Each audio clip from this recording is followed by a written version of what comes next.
Hey guys, welcome to Tutorial Guru. Today we'll be learning how to turn on Google Maps voice, and now let's dive right in. Now to turn on Google Maps voice on your phone, first open up your Google Maps application.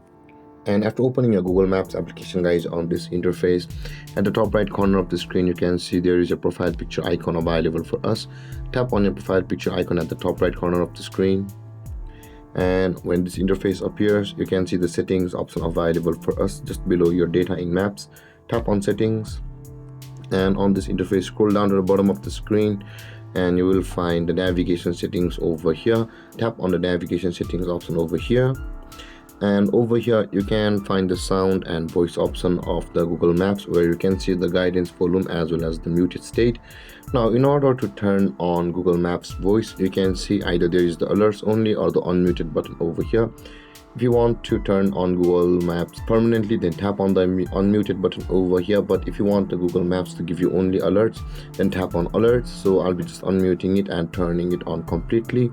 And you can also choose your guidance volume, either soft, normal or louder over here. And with that being said, guys, after you have tapped on the unmute button over here, your Google Maps voice will be turned on or enabled. And if you have any confusions or questions regarding a topic, feel free to comment in the comment section below, and don't forget to like, subscribe and hit that bell icon for more videos. Thank you for watching, guys. Peace.